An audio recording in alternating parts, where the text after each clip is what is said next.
Hello everyone. So I welcome you to today's class on the topic of moving coil galvanometer.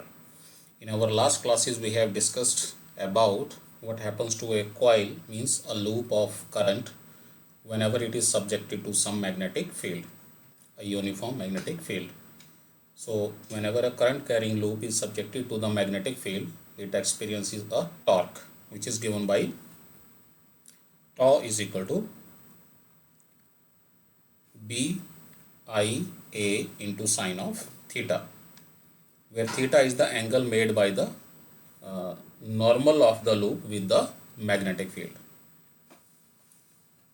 So if there are n number of turns in the loop, the total torque is just n times the torque experienced by one loop, because in n number of loop the current circulates n times in the loop. Okay, now we extend the same topic of torque to the moving coil galvanometer. So the first thing is what this device does. Moving coil galvanometer, it is an electromagnetic device that can measure or detect the small values of current in the circuit. So the function of moving coil galvanometer is to detect the presence of small currents in the circuit. It is also called as Weston type galvanometer or just Weston galvanometer. So this is what this device is. So what is the internal structure of this device and how it measures or detect the presence of current in the circuit? So we will take this topic today. So let us proceed. So here this is the construction of this moving coil galvanometer. The upper diagram which you are seeing here, not the below one, the upper one. This is the we can say construction of a galvanometer. It is the coil here which is having some number of turns. It is coiled over some iron core, right? And it is attached to the phosphor bronze strip through the mirror, and below it has a spring, right? Suspension spring, and the current is allowed to pass through this the coils of the galvanometer.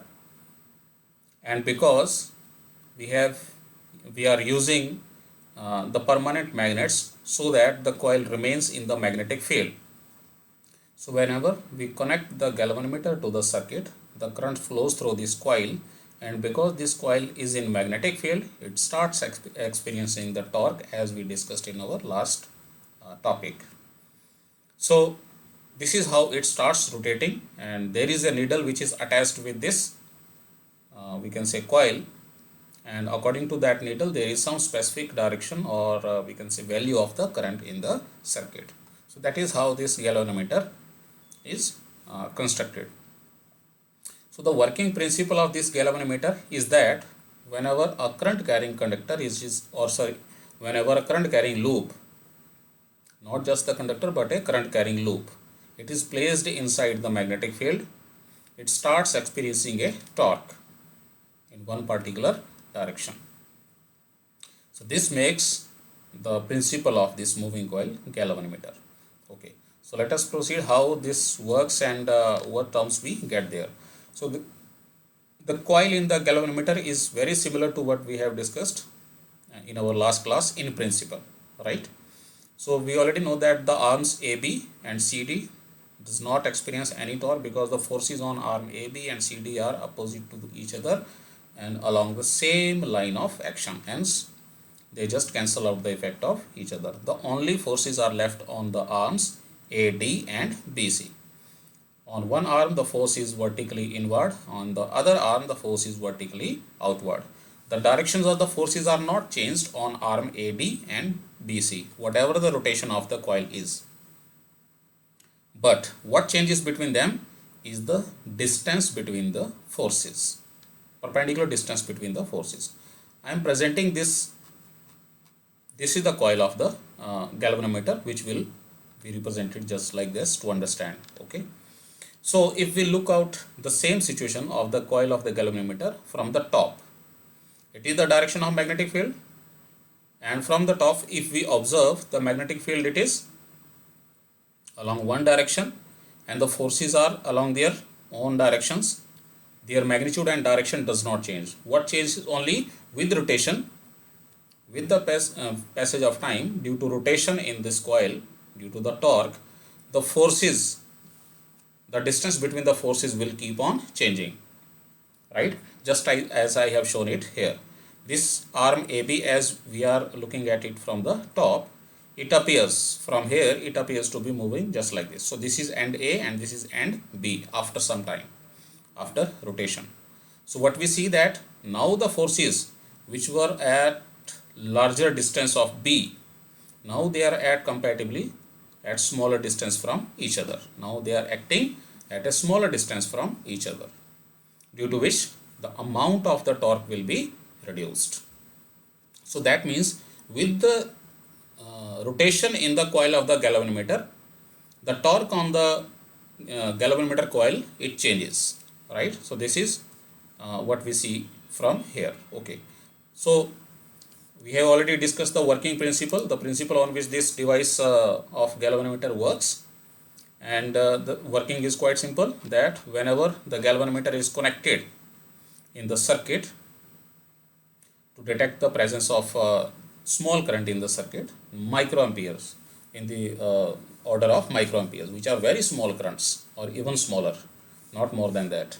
So such smaller values of current are measured or detected by the galvanometer. So whenever this galvanometer is connected in the circuit in order to detect the presence of small currents in microampere orders, the current flows through this coil of the galvanometer, which is coiled over the iron core. The function of iron core is to provide best induction to the coil of the magnetic field.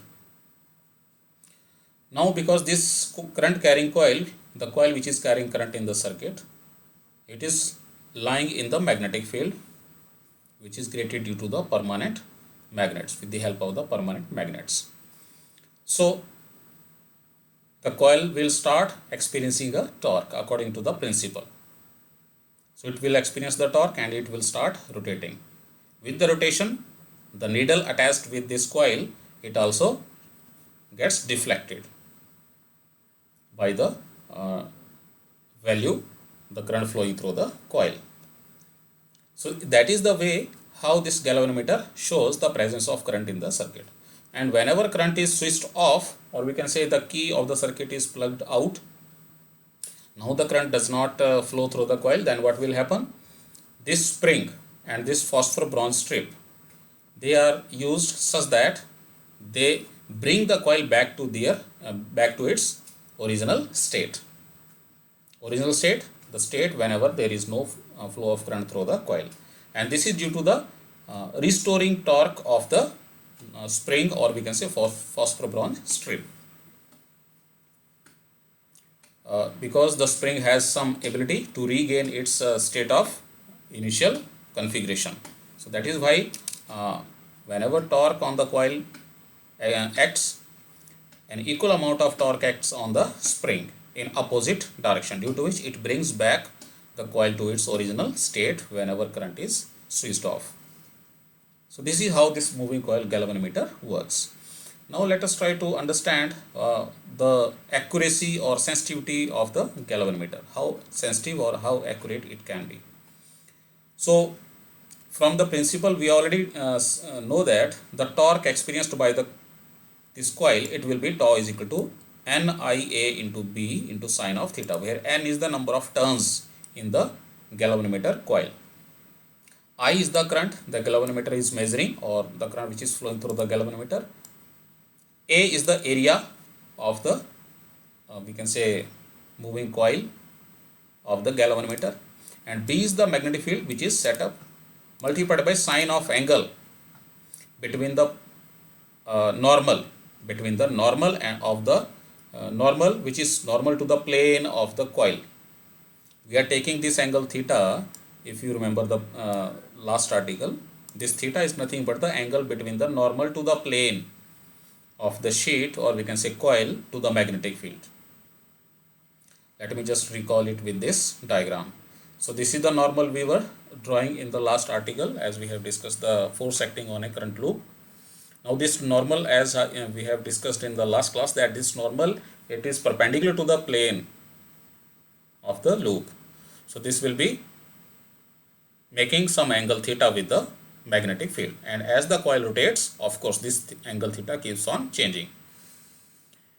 Okay, so this arm, whenever we see this arm or the below arm from the top of this coil, we see this view.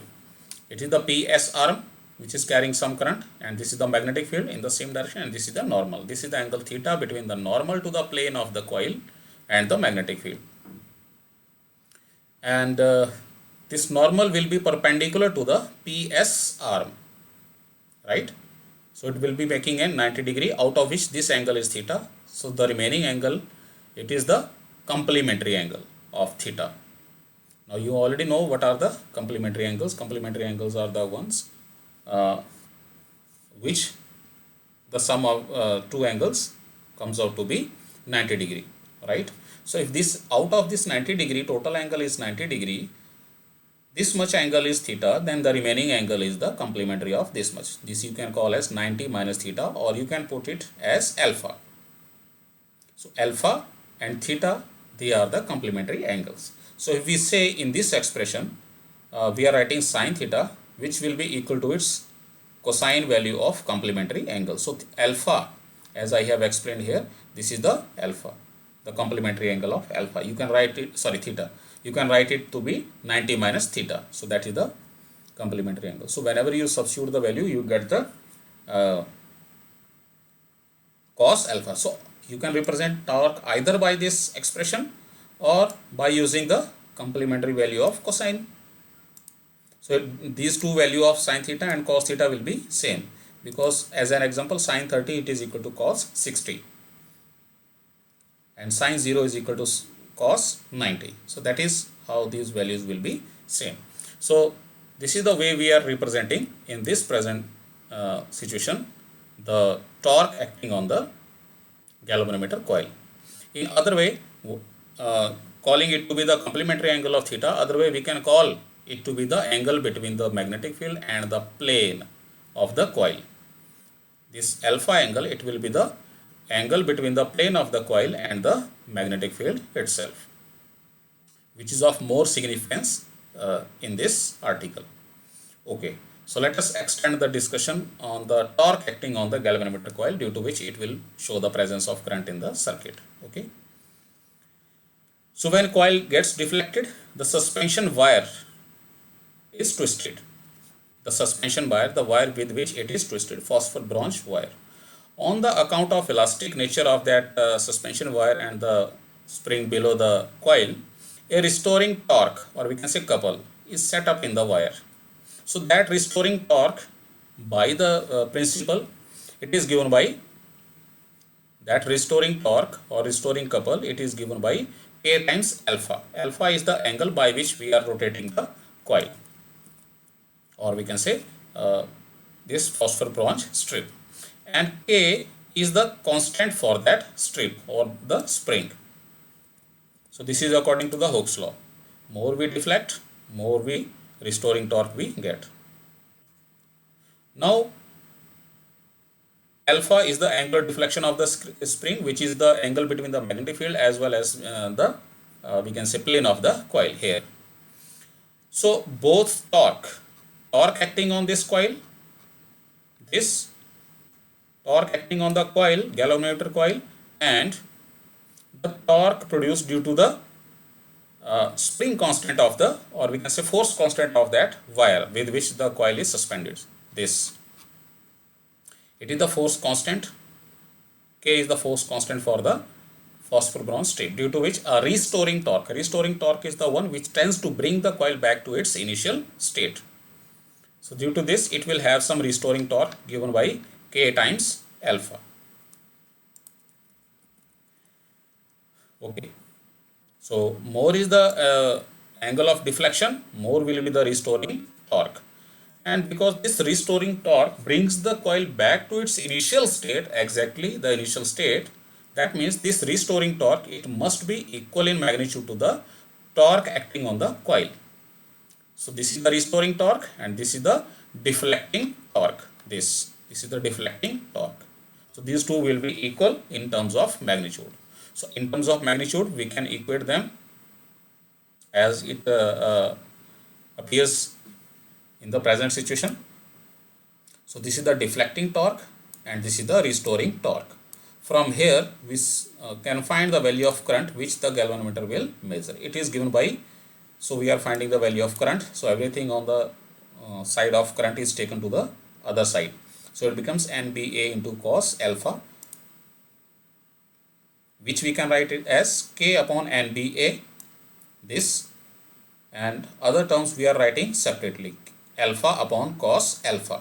Now this term inside the bracket, this is nothing but the constant for the galvanometer, as K is the constant for the spring, N is the number of turns, B is the magnetic field which is uniform, A is the area of, so everything in this term, it is constant. So that means this is something constant for the galvanometer, and the current measured by the galvanometer, it is given by alpha upon cos alpha.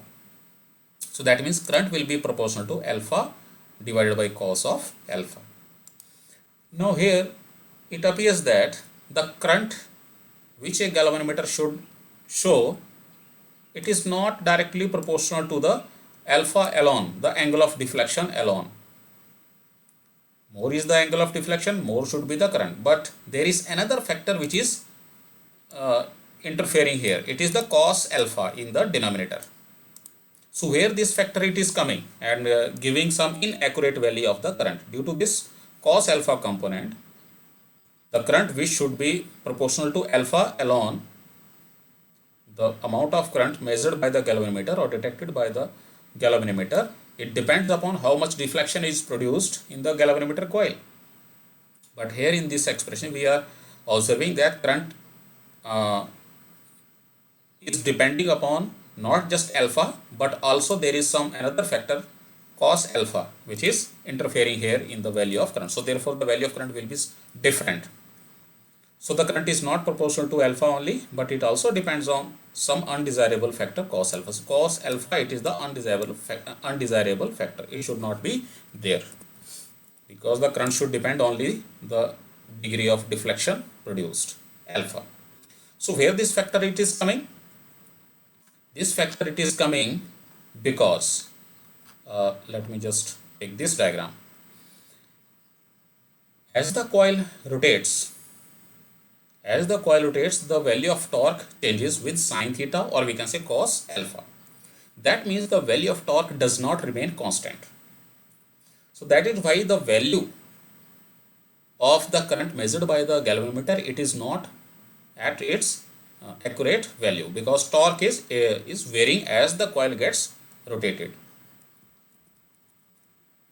Because the alpha will keep on changing, the angle between the plane of the coil and the magnetic field, it will keep on changing, and hence the torque will be reduced. So that means, and this is because the magnetic field, it is not always along the plane of the coil. If the magnetic field it is along the plane of the coil, that means the angle theta it will be 90 degree, or we can say alpha angle it will be 0 degree. In that case torque will be maximum and it will remain constant. So can we do something to keep this magnetic field always along the plane of the coil?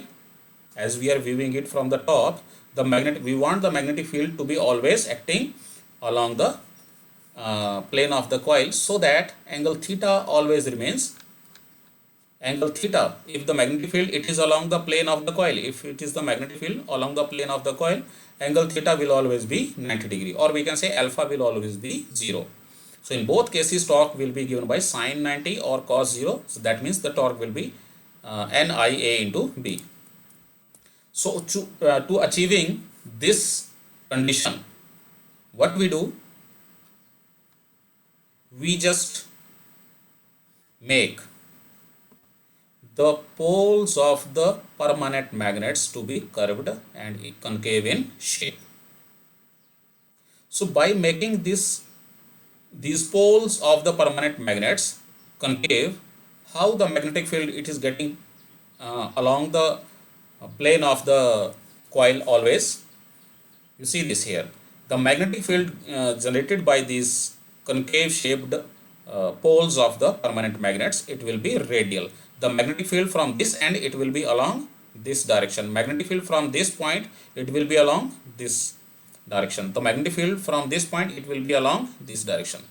So this is how the magnetic field is applied to the coil of the galvanometer.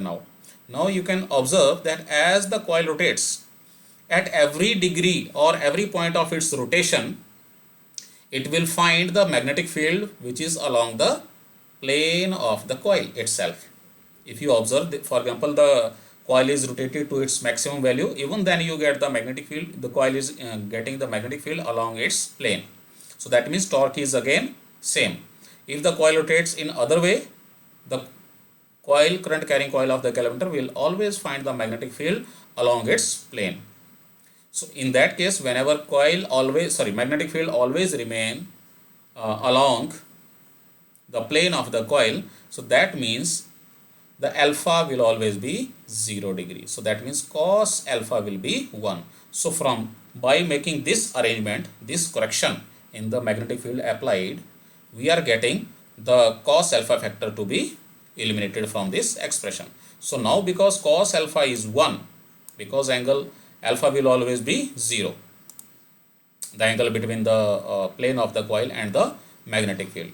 You can also observe this from this diagram here, because we are making the north and south poles of the permanent magnets used in the galvanometer to be concave. So the magnetic field from this point of the north pole, it will point towards this direction, right?